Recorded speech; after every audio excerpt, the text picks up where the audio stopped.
Hello and welcome to Conversations with the Voice of Reason. I'm your host, Benjamin Boyce, and today's conversant is Christina Buttons, who has been writing on the gender topic for the Daily Wire until very recently, wherein she quit because she took umbrage with the rhetorical tact taken by other public faces of the Daily Wire, such as Michael Knowles saying that we should, quote, eradicate transgenderism from public discourse, end quote, to statements made by Ben Shapiro and Matt Walsh. But Christina really wants to get information out there and tackle the problem in a professional way with courtesy and compassion for all those involved. And so she struck out on her own.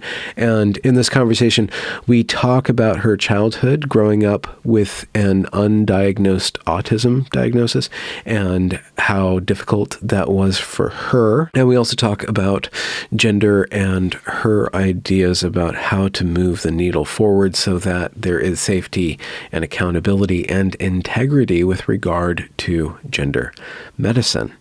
She is a wonderful person and is very close to another friend of mine, well, at least virtual friend, Colin Wright.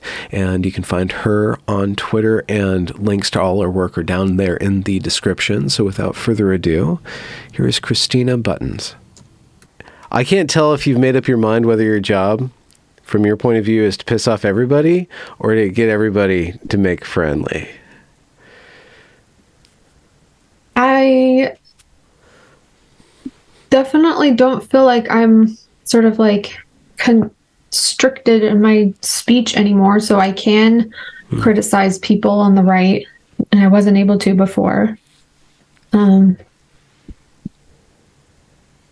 they definitely deserve criticism. A lot of people do. Not me. I don't like it. I don't want to hear it. No, not you. I'm kidding. I need criticism. I need to run toward criticism. It's the only way to defeat criticism, is to run toward it. So should we lay out ground rules? Are there things you don't want to discuss? Or are there things that you want to discuss? There's two main topics we can cover. One is how troubled your teen years were and that whole conversation, or the gender conversation, or like your professional situation, which is kind of interesting, but maybe you're tired of talking about it. Maybe you don't want to talk about it. But it's up to you. You're the boss.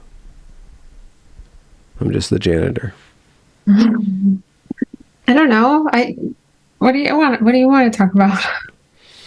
Well, I want to talk about where you're headed and, so what you're working on now. I just finished something today that I've been working on for 2 weeks, and it's a report, and it ended up being 12 pages long about how autistic traits can be confused for gender dysphoria. I talked to like a lot of detransitioners for it, and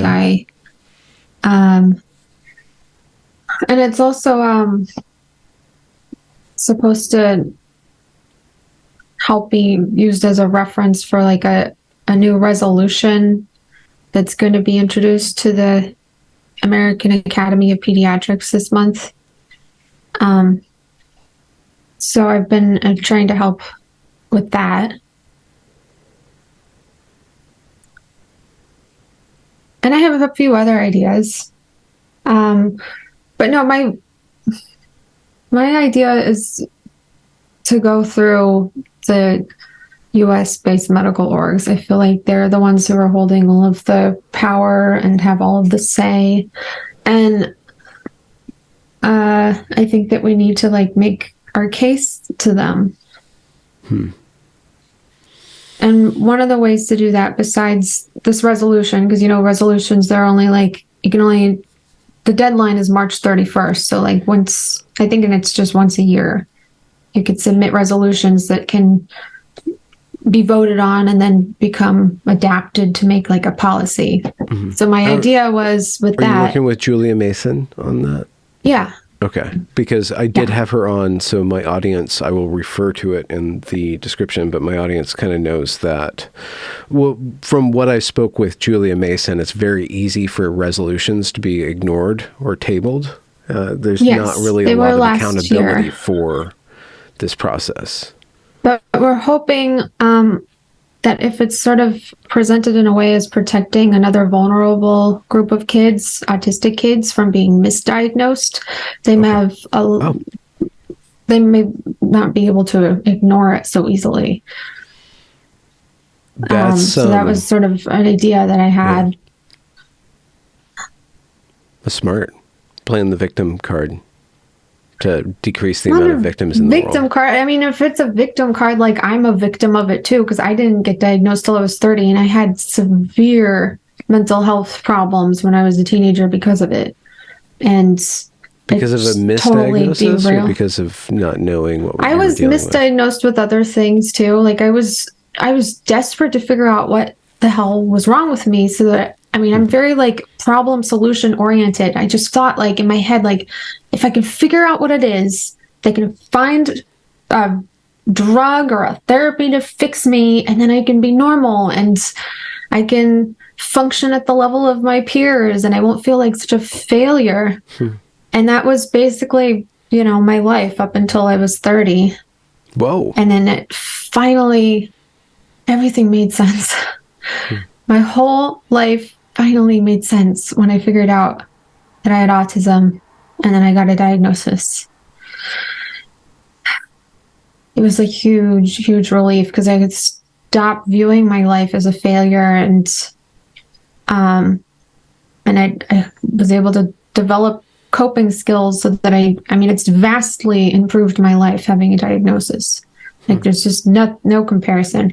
And I don't even need to be on medications anymore. I mean, I was on antidepressants for a long time. I don't need that. I want people to get assessed earlier.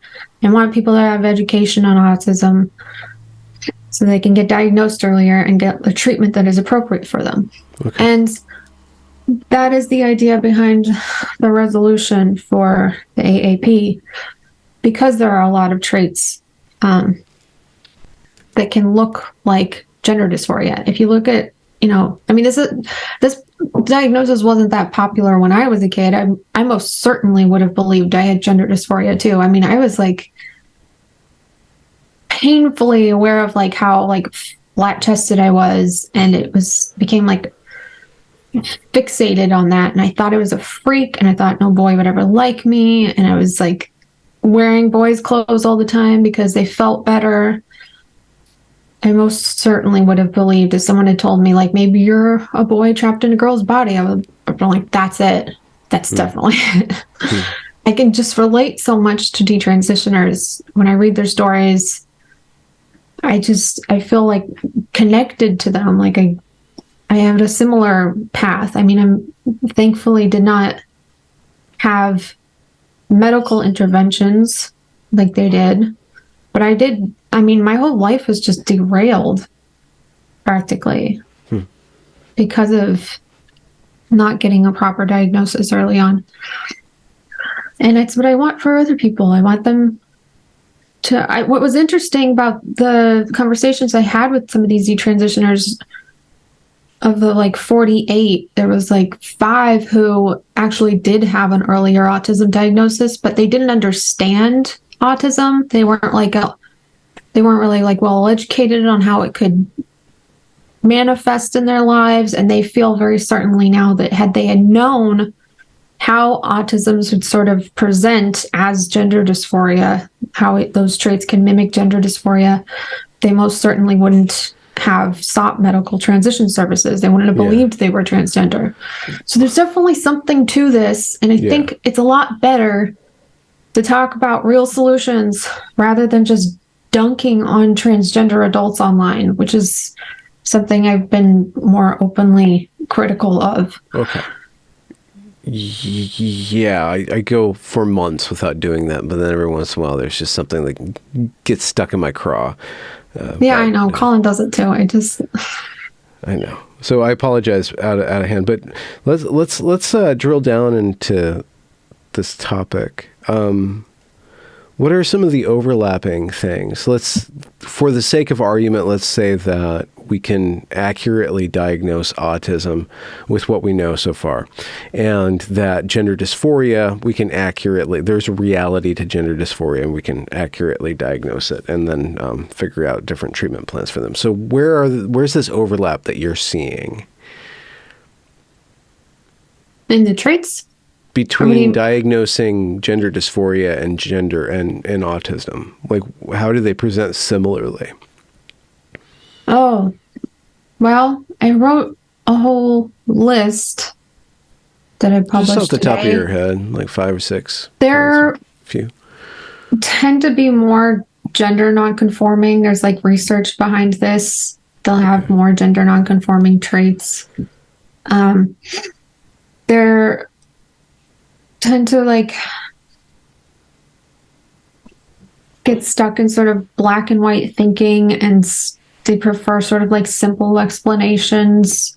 Like they're presented with the idea that, oh, all your problems are due to the fact that you're actually born in the wrong body. And then the solution is transition.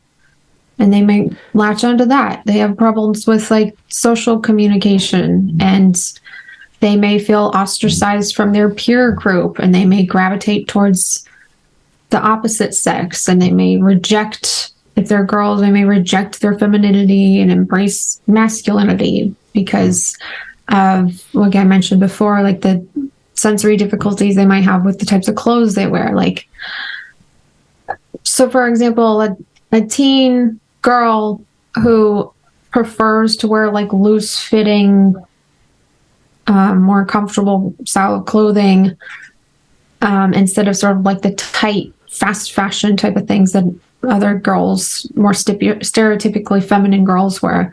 Okay. They may interpret that to mean they're more boy-like, rather than they're having like tactical sensory difficulties. Yeah. And which is an autistic trait. Doctors think that somebody being uncomfortable in their body is related to gender dysphoria?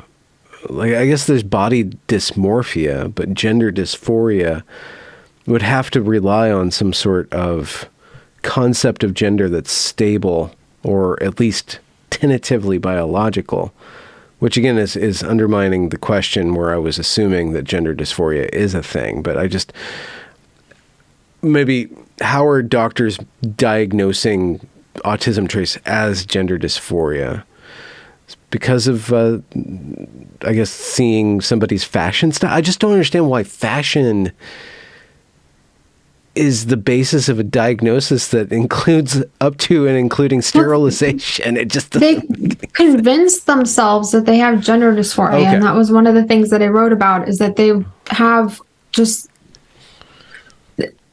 they may be introduced to like gender identity ideology, and they may, re-examine their entire life through this lens and seek confirmation bias, find, events in their life that they may view as, that they were born in the wrong body or something like that. Okay. Yeah. And then they go into the pediatrician, and the pediatrician says, oh, okay, yeah, I have a trans kid, or yeah, okay, this trans thing. Or, and that's the problem with, if I don't affirm them, I'm in trouble. Yeah, that's the second problem. The way I view it is there's a problem with not getting early assessments for autism and not understanding how it presents in girls, and then the affirmative model of care, which automatically affirms the transgender identity rather than explores underlying causes. Is it really dark in here? I feel like it's a little dark in here. If you want to pop on a light, that's great. You're not unpleasant to look at, so it's might as well let us look at you. Side question.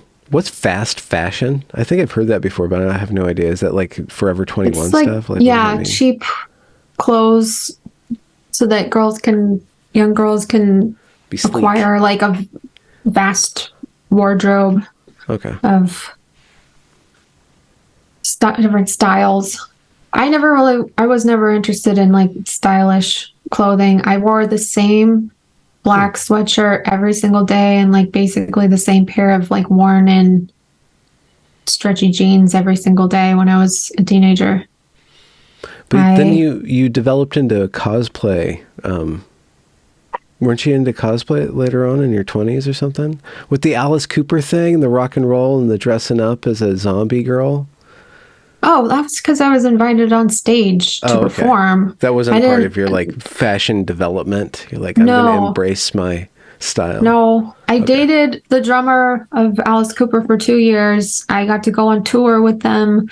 I got to know Alice Cooper's family. Were just wonderful people. And they dressed me up as a zombie and put me up on stage. And it was terrifying. Did you have to like throw blood on Alice or do any sort of weird like No, they gave me bubbles. No, it was definitely theatrical where I had to like walk like a zombie and like do these just sort of like weird, like arm movements and like I'm dead or something. And there's a video of it somewhere. But yeah, they also gave me bubbles to blow. Okay. So I had a prop. And they were more sorts of front and sort of interacting with Alice where they're amazing. Who is? Alice Cooper is his wife and his daughter often join him on stage, and they've been doing it for a long time, and they act as nurse zombies. Huh. So sorry to sideline into the fashion thing. You had, but you were really strict with your fashion. And I just know nobody would take me shopping, so I also just didn't have anything to wear. And earlier you said that you were looking at other people and you were saying that, why am I so weird? Why am I so different? What's my problem? Like, what were some of the things that stuck out about you versus your peer group in high school that really I didn't have any friends. I had trouble making friends. Why? You were bored of people, or you spoke in code? Like, what was I just weird and shy, and I wasn't cool, and I was just terrified of approaching people, and it was just a constant source of like anguish for me. So I developed really low self-esteem, and I became very depressed and anxious and anorexic, and I started cutting myself. And then I would just hide from people. I was just so overwhelmed all the time too that like I couldn't approach people during lunch and during breaks. I like went off to go be by myself because it was just so like crazy and overwhelming. There were so many people and noises, and so I would just go off and be by myself. Was it a mix of environmental overstimulus and an internal like overthinking at the same time? Yeah. So you couldn't go into the cafeteria because like you'd see so many things. There's so many things to interpret, and then you just I'd just go off somewhere and sit down by myself away from everybody most of the time. Would you draw when you were alone? How would you busy yourself? In class, I was basically just sort of like, that was kind of like my stim was just sort of like drawing over and over again in a notebook. Sometimes like just the same image over and over. Really? And then other times, Really? Yeah, and writing. Yeah, I still have all my old notebooks. And sometimes I would draw on my arms with Sharpie, different designs to kind of like deal with the classroom environment. And then other times it just got so overwhelming, I would just get up and walk out of class and just peace out. And then I would get in trouble and I'd have to go to the counselor's office. And but no one knew what the hell was going on with me. They said I was like emotionally disturbed. And I had an IEP. And then... What's that? What's IEP? It's like an individual education plan, I think is what it stands for. Emotionally disturbed. That sounds like a disease that Winona Ryder would have had in one of her Tim Burton movies. Yeah, probably. I remember watching like Girl Interrupted, and I was thinking, yeah, those are my people. Yeah. Because I ended up, getting put into psychiatric hospitals regularly when I was 15. Why were you a danger? Did you begin to... To myself, yes. I kept hurting myself, and I wanted to kill myself. And because I just couldn't... I felt like I was defective and broken, and there's no fixing me. And then, I mean, the level of care that I needed kept escalating. Like these short-term stays weren't enough. I was put in group homes, and then I was put into residential treatment centers. And then when I would run away from them, they sent me to a wilderness camp in Idaho. And then I had a rough time there, so I didn't complete the program. It was pretty intense. I think they closed it down, but they would have us just like sawing logs all day and like hauling logs with a rope with our bare hands, to the point where like your hands were just like raw and bloody. Yeah. And I just basically just sat down one day and I was like, I'm not doing this anymore. And they had no choice but to put me in a hospital again. And then from there, that escalated to getting placed into Provo Canyon School, which is a level 13 lockdown facility.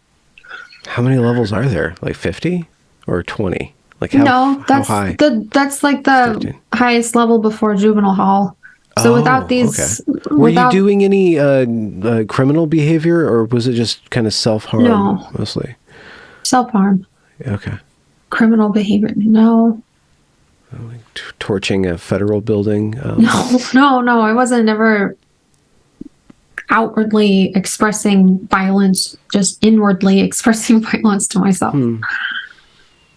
Did you, during all these hospital stays, these sub-juvenile halls, did you find your people in a real sense? Like, did you find people that you could interact with? Friends, I guess is the word I'm looking for.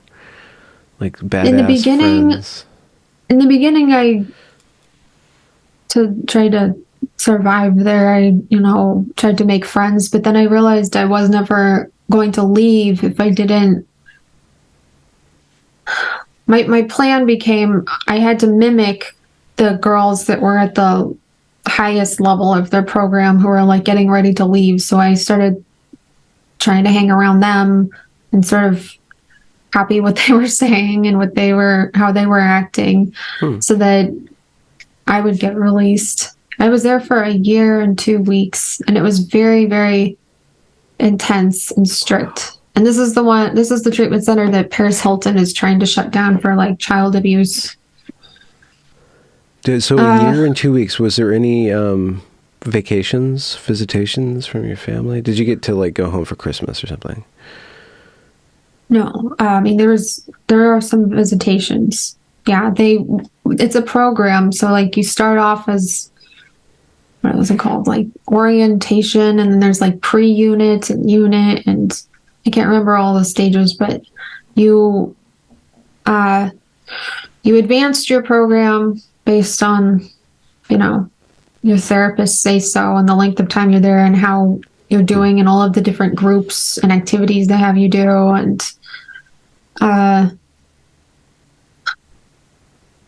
And then, once you get to a certain level, like then your parents can come and visit you in like a little room, but you're still not allowed to leave. And then eventually work up to a stage where you can have off-campus visits. But yeah, there was...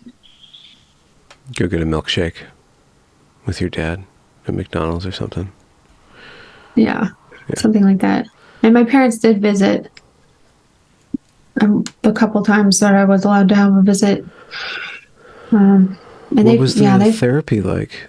Talking therapy? Did you feel, and I asked that just to understand your situation, but also in the context of like retrofitting some sort of proper diagnosis of your situation, your mental situation. I mean, they didn't... I don't think there was like much psychoanalyzing going on. It was mostly just probably a lot of cognitive behavioral therapy, which I do like now. I have a new appreciation for. When I was there, it was just, it was torture. Like being in a place where you had no control, you couldn't leave. they scheduled every part of your day, and it was very militarized, where you had to report to line structure and stand perfectly still, and you could get infractions just for having a hair on your desk if you don't clean everything perfectly, or don't have perfect hospital corners on your bed. You get these infractions, and if you get a certain amount of infractions, then you get you have to go sit for 5 hours in a chair. Oh. As punishment. It's called short term. And then for people who really act out, they have to go on and up into this top floor, what's called investment. And there you're just sort of sitting in a chair, on a desk for all hours of the day. Wow. Except for when you're in school. Chores? Do they give you extra work if you did bad Yeah. things? Yeah. Well, no, they give you extra work to do all day. It's very oriented around cleaning and manual devil's hands work or idle hands. Mm-hmm. Yeah. And did you have rewards that you would earn, like a packet of gummy worms if you were good all week or something like that? You could. They paid us. I mean, it's minimum wage or something like that to do. Once you get to a certain status, you're allowed to do things like laundry, and then you can work for an hour, and you're gonna make $4 or something like that, and then you can buy a packet of gummy worms at night. Something like that. What about the fashion? Was it like a prison? Everyone wore the same thing, and everybody had the same haircut. Was there any room for self-expression, or was it very not much? It wasn't a uniform. They brought your parents could send boxes of your clothes, and if everything fits and is appropriate length and is just sort of plain, without insignias and things like that on it, then they would okay it, and then you would get to have that item. And were you encouraged or even required to journal? Yeah. I spent a lot of time journaling. I have all the journals. Voluntarily, or was that kind of an assignment?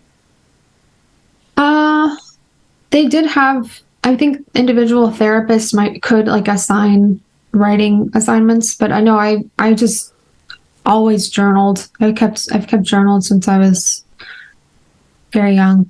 Really? And when you look back at all the years, how was that dialogue? Who were you speaking to, and did that change over the course of your teen years? Like you're developing a sense of self, or developing a sense of interiority, and grappling with your struggles and with yourself. Did you start to understand yourself over the course of those years? No, I don't mean. It was mostly just sort of venting and just somebody to listen was my journal.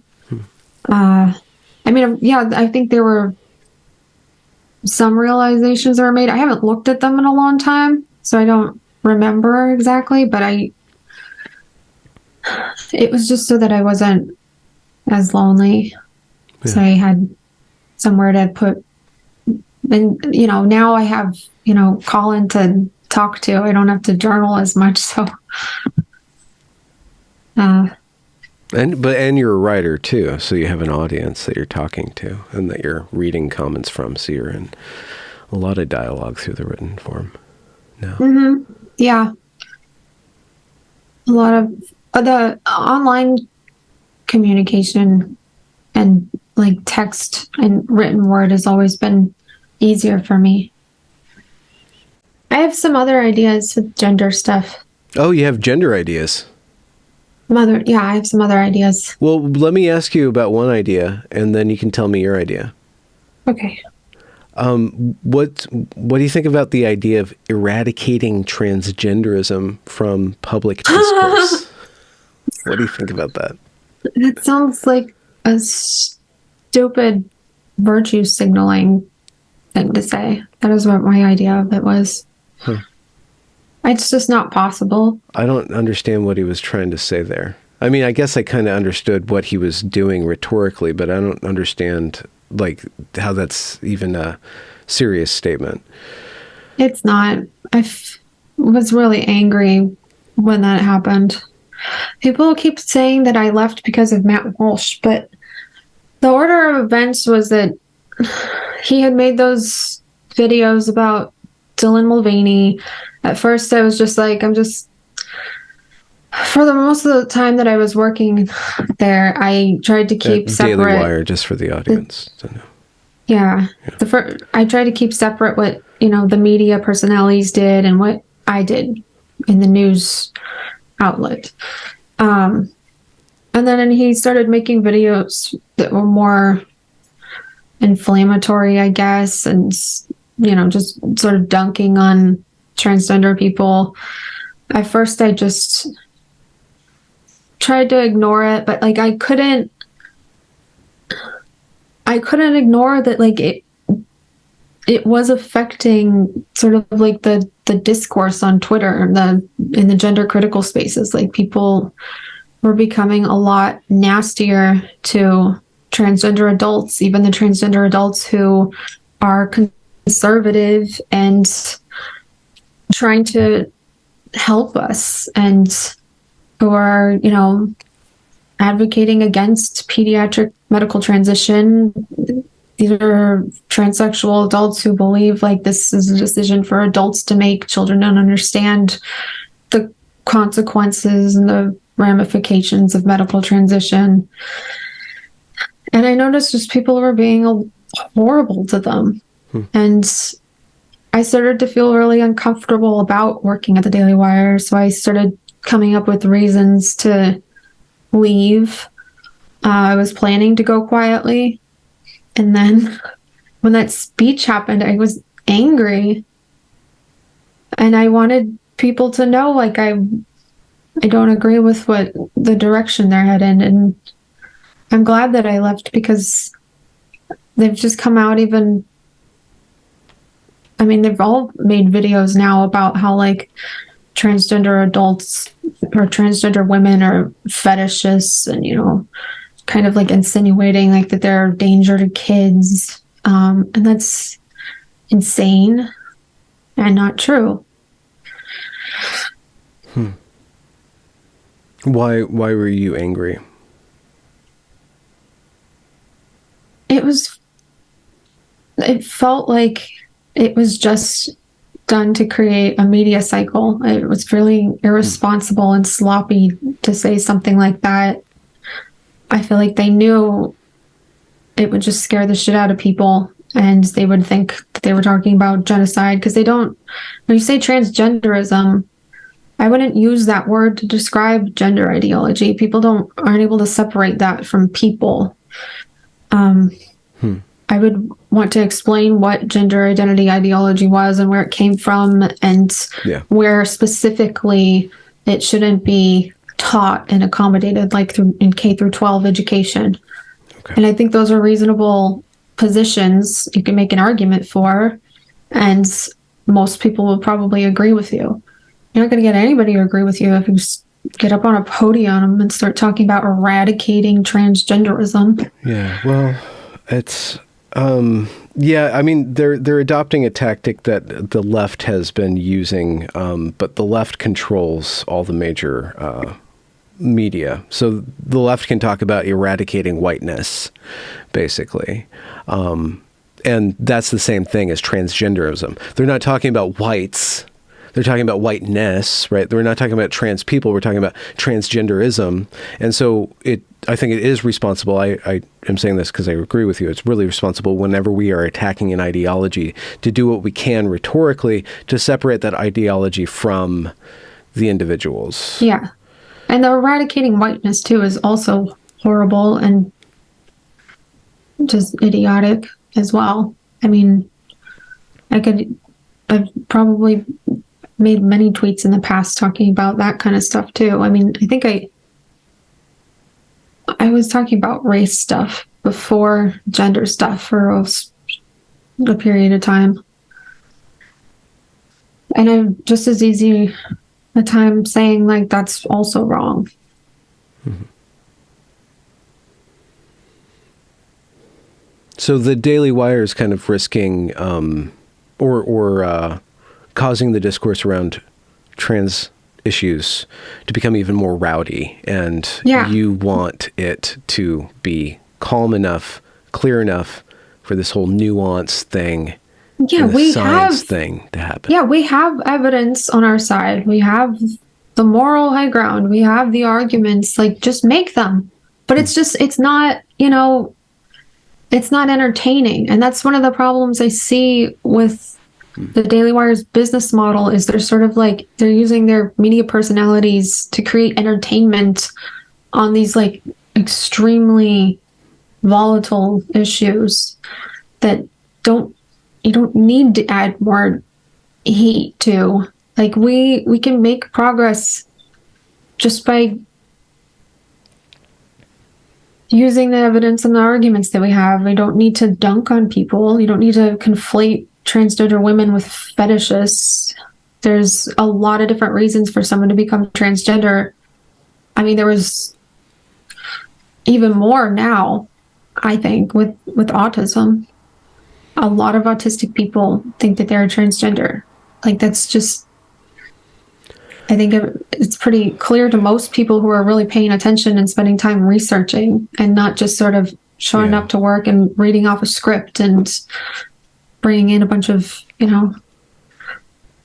clicks onto your media platforms. Well, to be fair, Miss Buttons, we all survive on clicks now. Even you need the clicks, but you're doing a different kind of business model, providing information, but also trying to change policy, specifically with this APA resolution that you're putting forth. So you are running a business, right? So it has to be a little glamorous or enticing. You have to be talking about important issues that have salience that people are concerned with in order to, do what you are doing. But there's a balance. I'm getting really tired of like every single day. It's just like my whole feed is videos about Dylan Mulvaney. And I'm like, I mean, definitely deserves criticism, but I don't think it's proportionate to the amount that he gets. Like, all TikTok influencers have those kind of personalities that are annoying, but it's because this person's trans. We have to talk about them every day. The whole like the mocking woman and the woman face and the appropriation of womanhood. Like, it's just, I'm just getting so sick of it. I'm like, just get over it. I mean, okay. That part, like, it's so irritating. There's so many different things we can talk about with like policy, and I don't know what the hell that has to do with like appropriating womanhood. There's, the aspect of males and women's prisons and in women's sports and other spaces and things like that we can talk about, but like, I don't get the woman face thing that a lot of I guess more like people who call themselves TERFs like to talk about. I see so many people online just getting more and more extreme.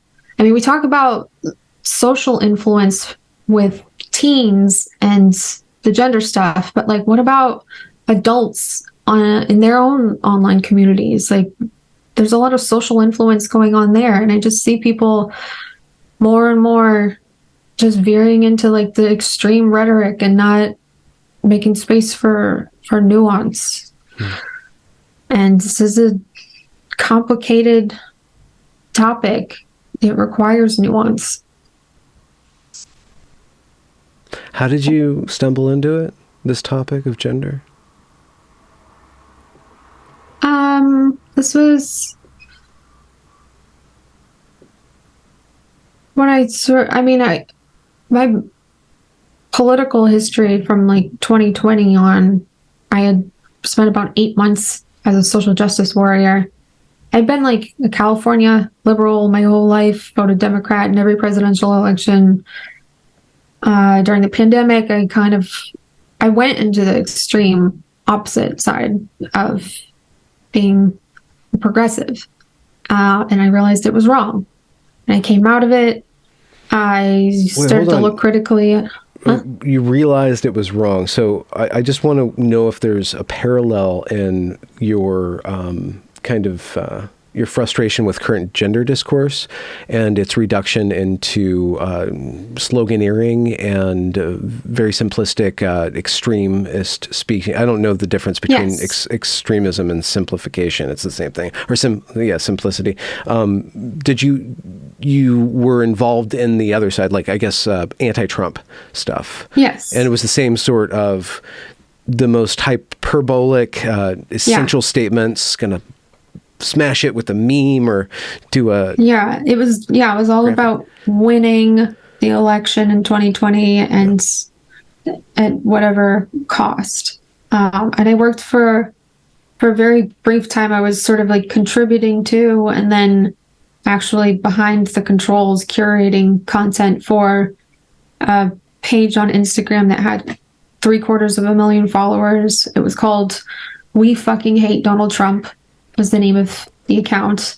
And then after Biden was inaugurated, I kind of assumed things would sort of like die down, but it was just all about like churning out outrage for just, for clicks, for profit.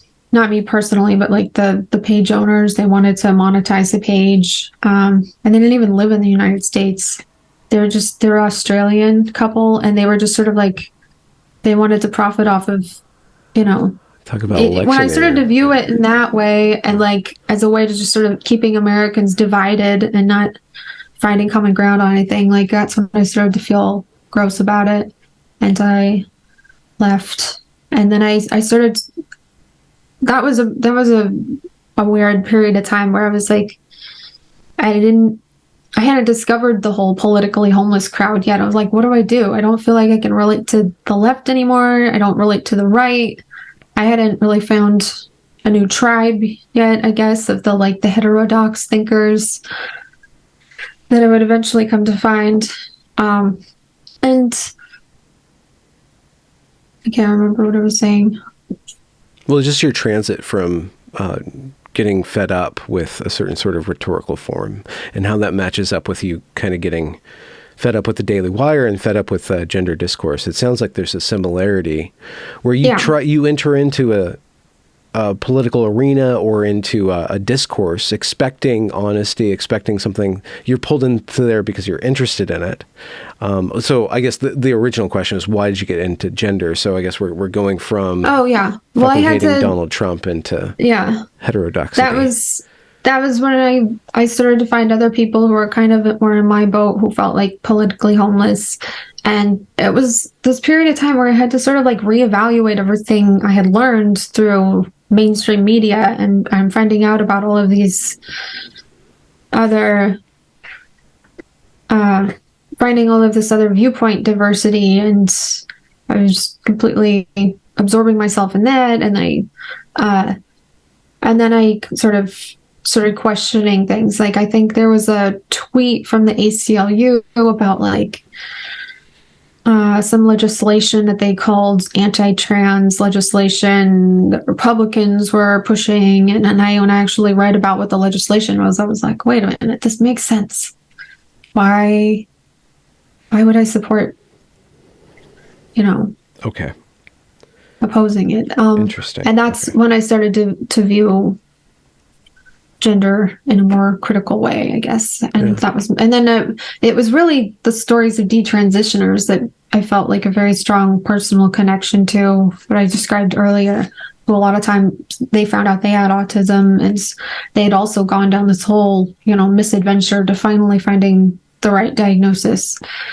That was why I became a journalist, to highlight their stories and also debunk what I come to term as like gender pseudoscience, or what other people call gender ideology.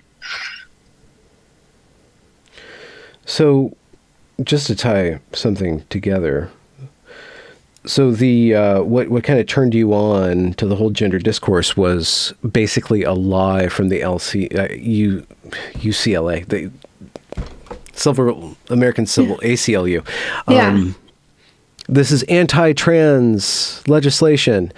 And so through you start uncovering it that like, no, there's a reality here. And then you find stories, you find journalism, underneath. You start working for Daily Wire, and they start producing like strictly anti-trans rhetoric. Like their rhetoric becomes exactly the thing that you were.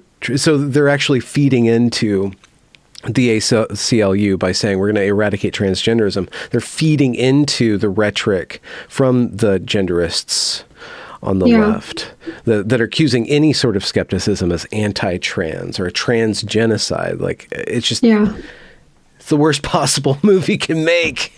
Sorry, Knowles, if you're out there.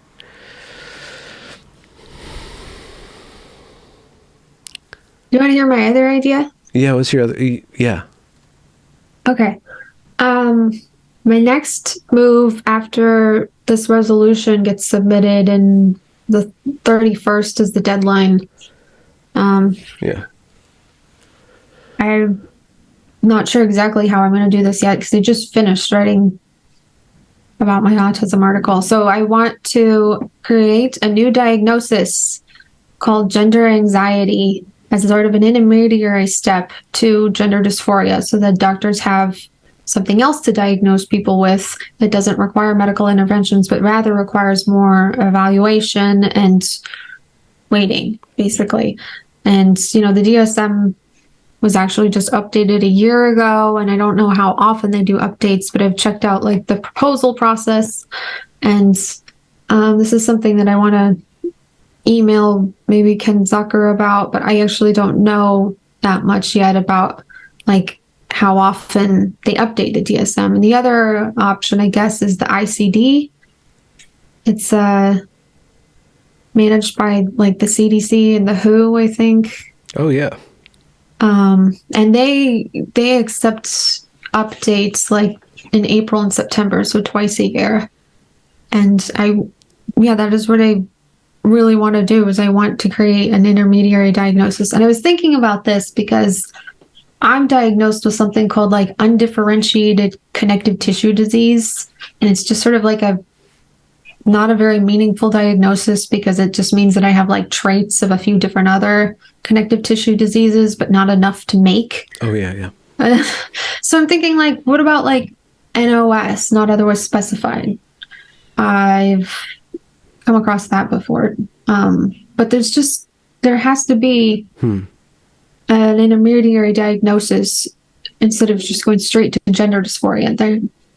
It might create another option for people who are feeling distressed about their gender, but maybe they have a different outcome rather than medicalization.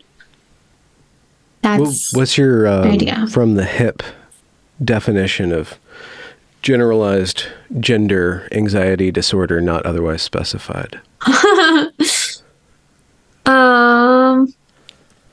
It would appear, they might come in feeling like they were describing gender dysphoria, but it would take doctors to be like a little bit more skeptical and think, well, since that we have like so many people who are detransitioning and who realize that they don't actually have gender dysphoria and that they were, too quickly affirmed, maybe we'll just like pump the brakes and spend some more time evaluating this person through individualized assessment and screening for autism and screening for other psychiatric disorders. It's not even that different from, like the Dutch protocol, which is still like flawed of course, but they, they don't just affirm people in a transgender identity. They actually, they have a process to it. So it'd be somebody who. The other thing that I view gender dysphoria sort of like as a kind of obsessive compulsive disorder, and I think that's something else that people should look into too, because we're talking about like a child who's distressed over their biological sex, and they become sort of fixated and obsessed over it, and start to obsess about what it'd be like to become the opposite sex. So I view gender dysphoria like it could actually maybe be classified as a type of obsessive compulsive disorder. What do you think about that?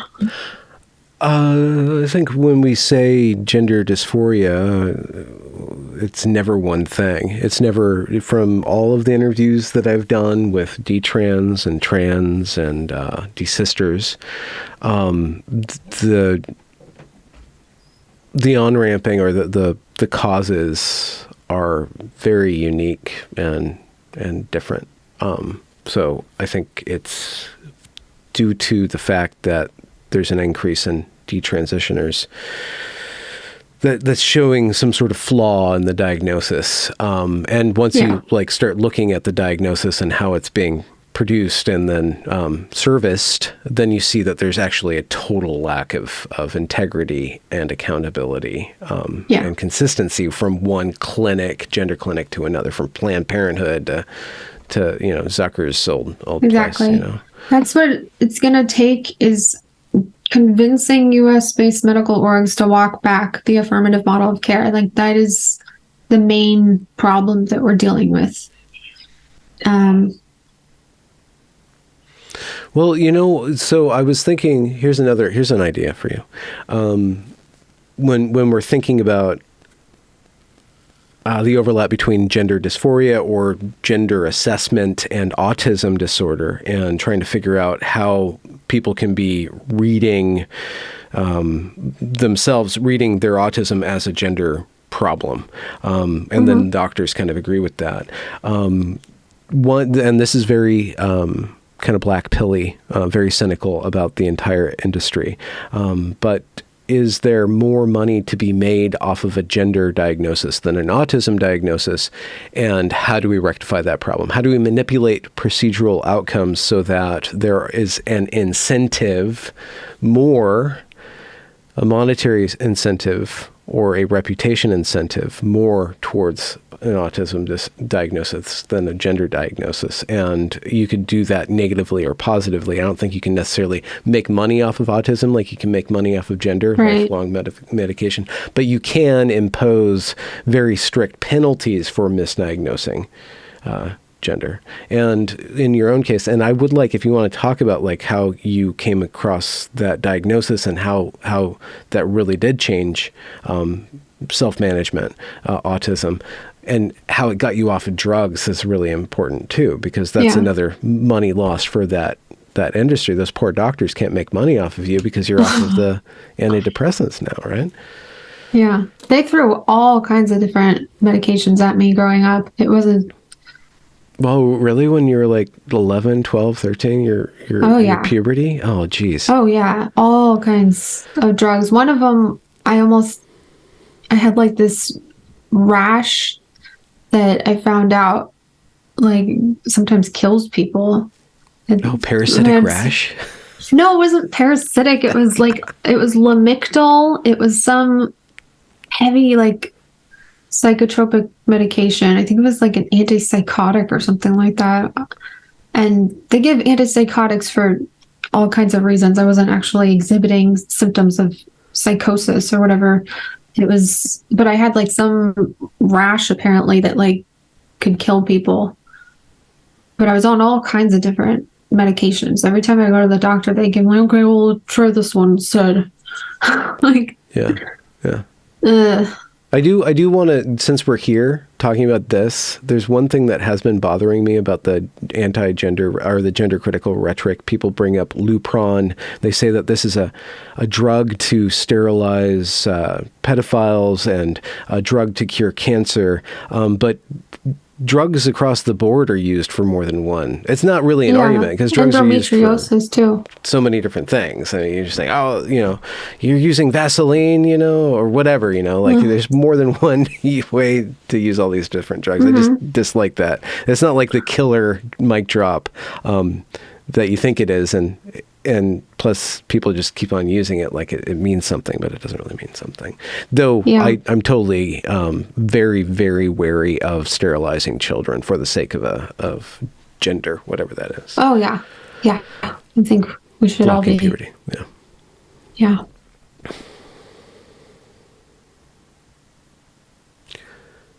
So you're free. You're walking in the wilderness. You have a blog. What are you working on now? You're writing a book. Pitch your book. Pitch it. It's a short guide. It's something designed to be read in like 4 hours. Originally, it was sort of supposed to be specifically made for parents, but I might be expanding it to anybody, but have a chapter specifically for parents. But it's just sort of, this is a complicated subject with a vast history spanning decades, and there's a lot of bad information out there. I mean, if you Google gender affirming care, it's completely rigged and, and showing all of the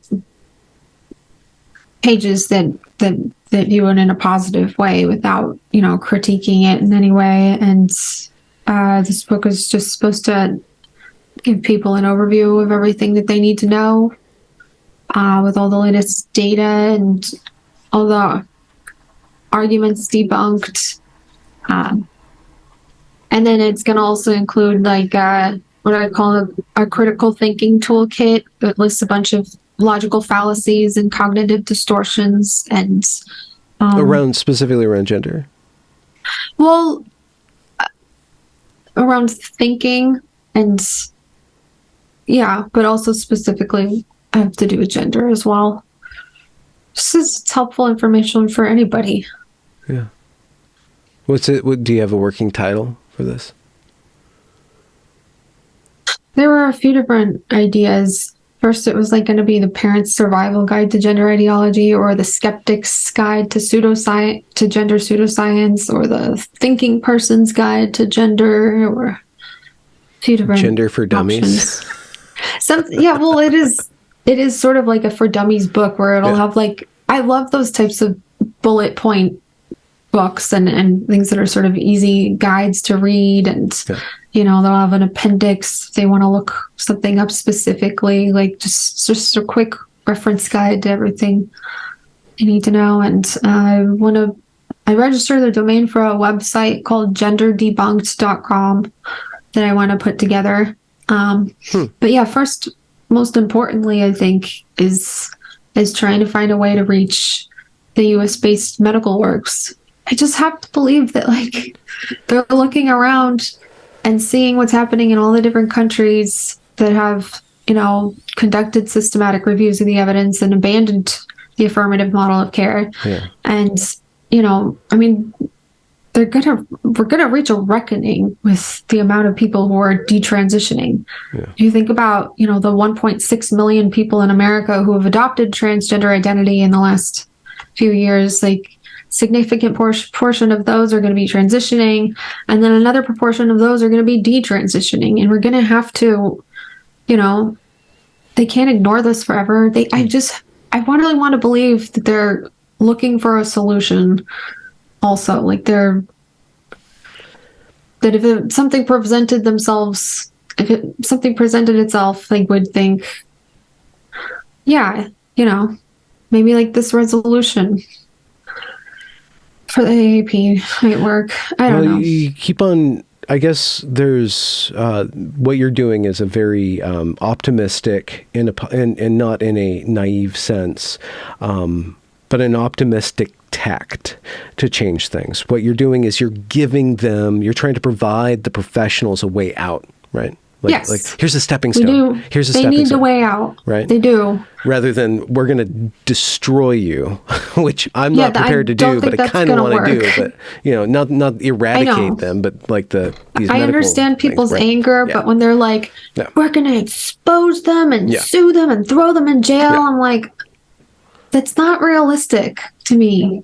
I don't see that happening. And if it's not realistic, it just sort of sounds like a battle cry, like to rally people, like to your page and to your platform, and like I'm more interested in practical. Remember SMART goals? Is that like SMART? Like they're like attainable, SMART water comes measurable. with a little like diary and with your goals, like you write your SMART goals down on the bottle of water as you go through your day. No, not SMART water. Well, SMART goals. Hold on. Is this a Nickelodeon thing? It sounds it was like something from 20 years ago. Okay. Sounds a little SMART cheesy. Goals are specific, measurable, attainable, relevant, and time-based. I like goals that are measurable. Yeah. Specifically. Measurable. Yes. Time-based. I mean, we have to have a plan. Yeah. Well, we just sort of like shout things into the void on Twitter to like rally people. Yeah. I'm like, okay, but what's the plan? Okay, so you're going to the next level, and I've been to this level. I mean, I'm not at any level, but I've investigated this. So there are people who are forming, like there's SAGM, there's GenSpect. There's a lot of counter-professional organizations.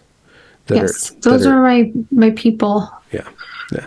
Those are the people who I feel most aligned with, I guess. So you're not alone. You're not like once again in the cafeteria where everybody's a weirdo, including you, right? There are people, there's a nerdy table, and there's other people who really want to do strategic things. I definitely sympathize with what you were saying about Twitter. Like once I got to a certain level in the gender discourse, all I ever saw was the same stupid picture of the same weird trans woman that everybody would have to bitch about for a day. Like, I'm like, this is not interesting anymore. This is not doing anything anymore. Yeah. You just get into these weird kind of places in the internet, and you know that they're doing the same thing to the TERFs. If you walk over the other side, and they're all hating on the same TERF.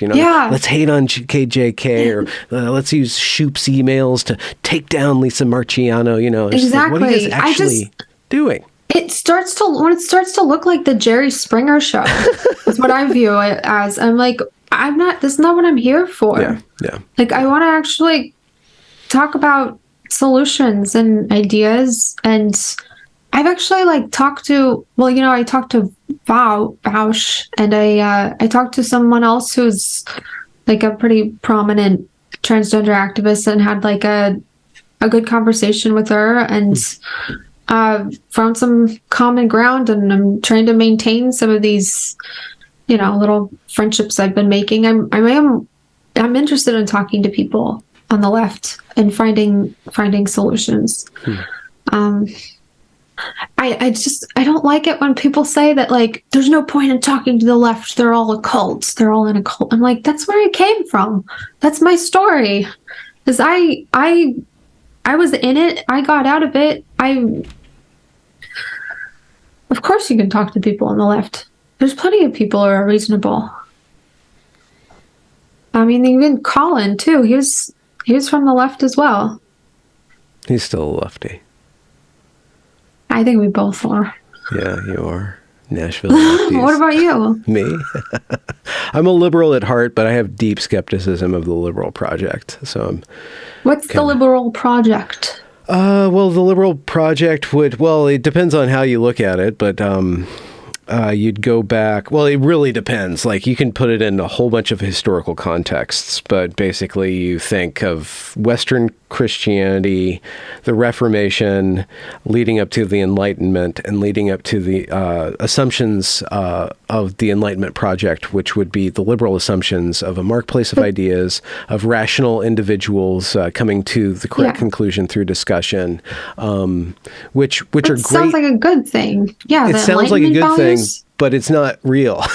It's not. Why is it not real? It's supposing that human beings are rational creatures and we're not rational creatures. It's supposing that shouldn't we aspire to be? No, I absolutely. But we are only afforded our rationality, our patience, and our compassion through the pedigree of Christianity, the Christianization of our culture. Like the bedrock, the foundation of liberalism is a Christian ethos, is a love thy neighbor and have a transcendent value above any given human value, which would be have an orientation towards God.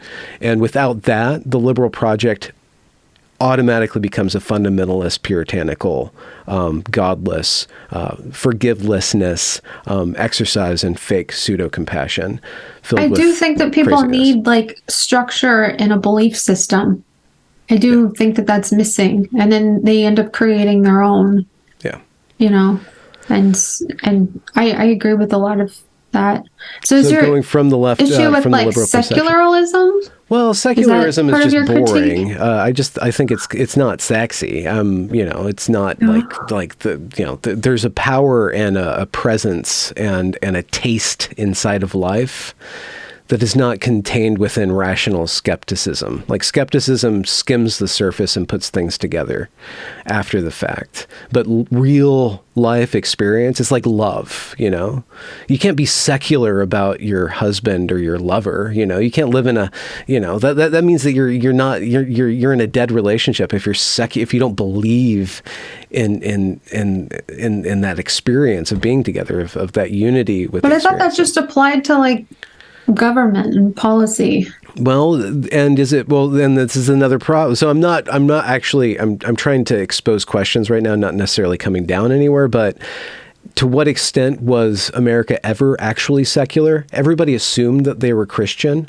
Protestant, and then kind of Catholic and Jews kind of made peace with the Protestant ethos. And we said that there's a division between church and state, but everybody was already believing in the same thing before they went and they processed, did the processes of the state. And once the erosion of Christianity occurred in the state is now is becoming the most religious that it's been since for the longest time, since it was Christian, since it was openly Christian. Now it's openly woke. And they're flying the progress flag. They're taking down the American flag, putting up the progress flag. It means that this empty, hollowed out shell that we pretended had no religion in it now needs a religion, and that's the religion that's coming to be inside of it.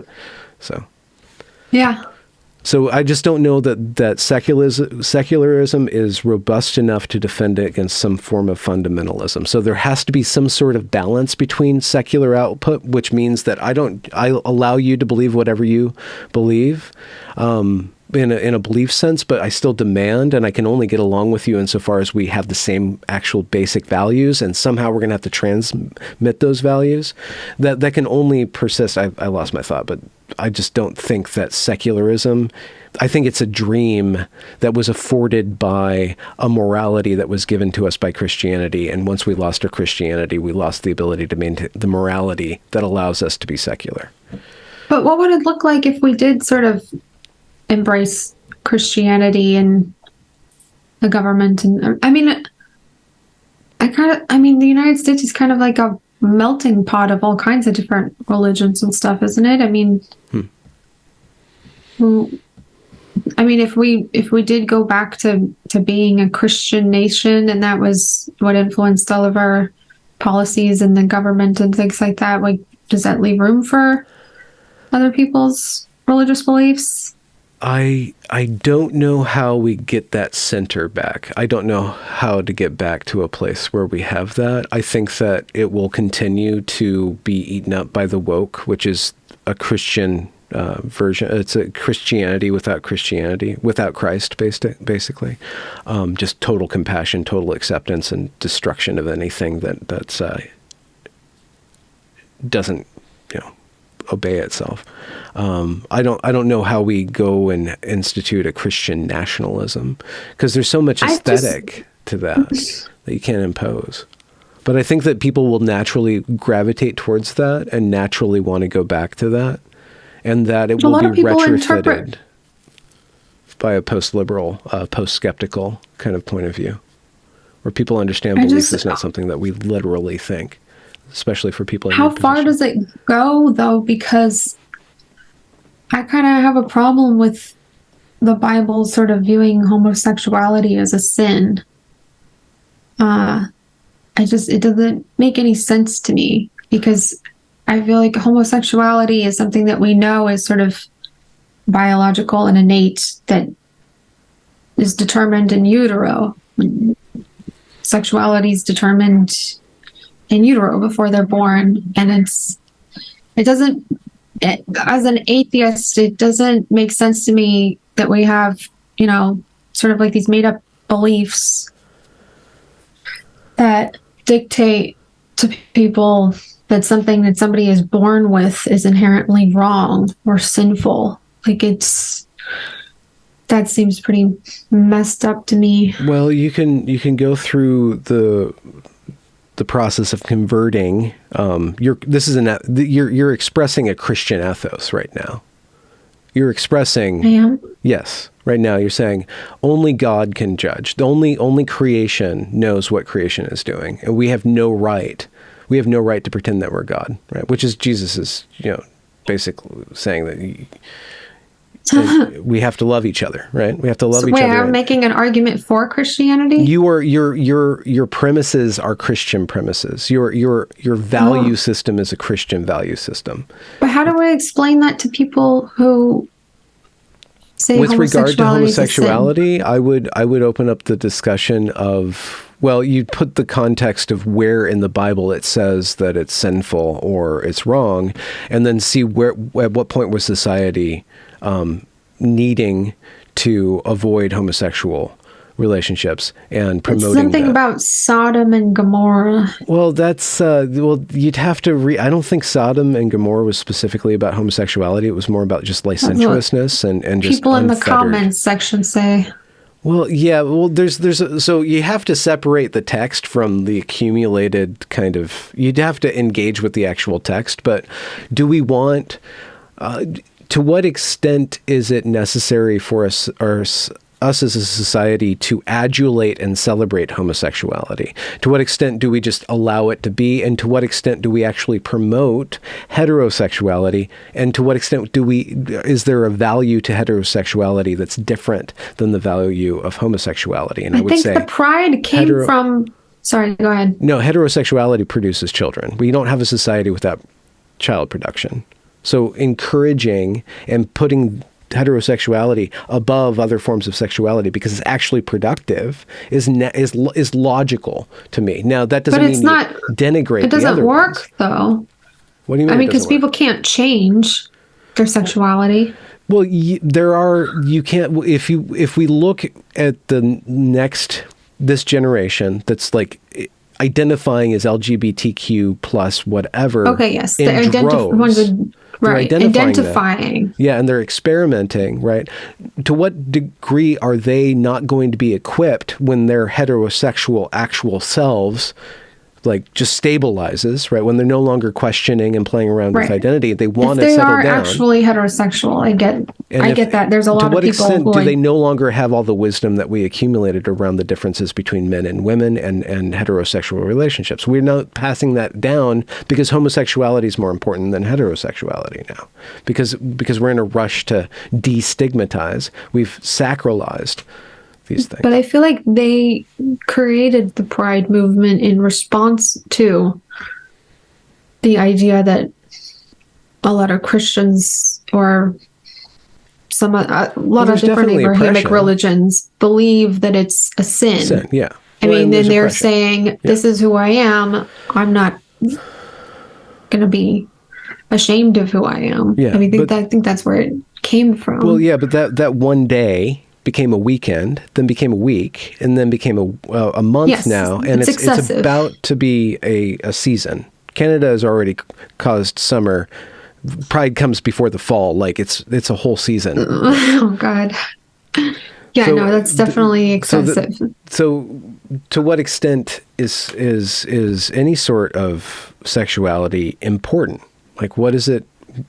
I think we've lost where we put it in place, because it's no longer sacred. It's just something you do. It's just pleasure. Like, it's not like, it doesn't have a place in our society as something important. And because it doesn't, it goes anywhere and it doesn't mean anything. And then it turns into this whole thing where we all have to make it the essence of our identity because we don't have to put it in place. It's not a sacred thing. And if we go back to saying man and woman create a child, that is inherently sacred. There's something sacred about that. Now, there are exceptions to this rule, but as a society, if we want to continue as a society, we need to put that up high. Now, how do we put that up high without putting everything else down low and oppressing everybody who doesn't attain that ideal?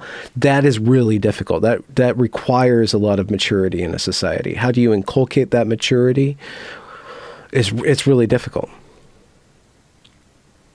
Yeah. But I understand what you're saying with the whole sin thing. I think that rhetoric is the same thing as eradicating whiteness or transgenderism. It's just like it's a human political force that has a certain amount of weight, but it's inherently, it's destructive and it's inhuman. It's not, doesn't call upon our better angels in my mind. You got me talking. Yeah. I like to see it. So let's plug your work, Christina Buttons. Where are you found? Buttons Lives, or Buttons Lives? Buttons Lives. Yeah. Buttons was a character I created when I was like 21. Oh, is that even your real name? I call you Buttons all the time in my head.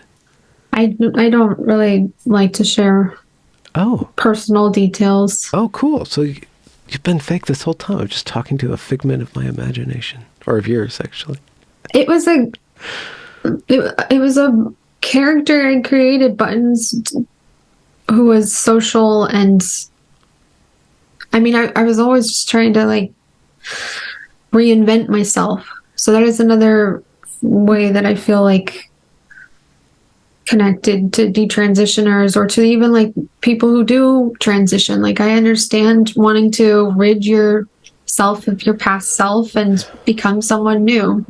I get that.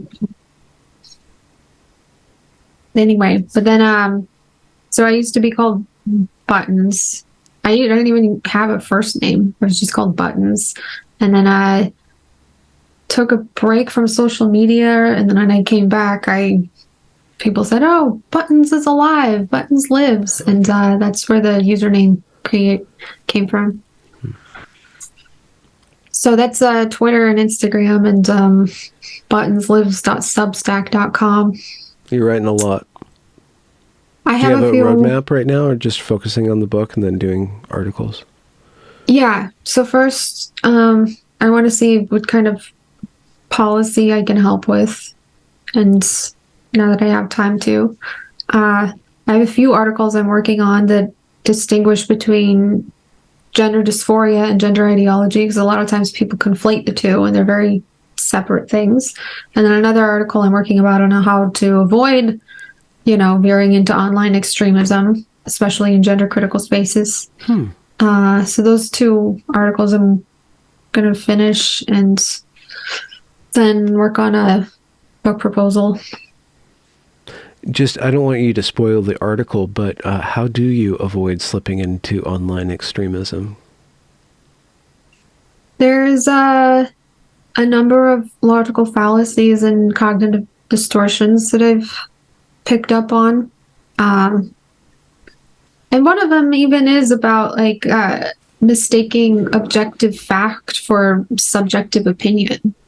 I think that's one of the things that people criticize Matt Walsh for, was he was conflating the two. It's like, I'm just being factual and honest. I'm like, well, there's a fact that Dylan Mulvaney is a male and cannot actually physically become a female, but it's all the additional insults.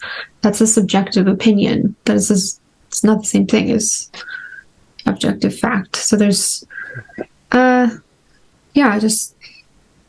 going through a list of like distortions I see online. People forget too that like Twitter is not the real world. they get sucked into their own online communities and radicalize each other in a way. Like a bunch of parasites.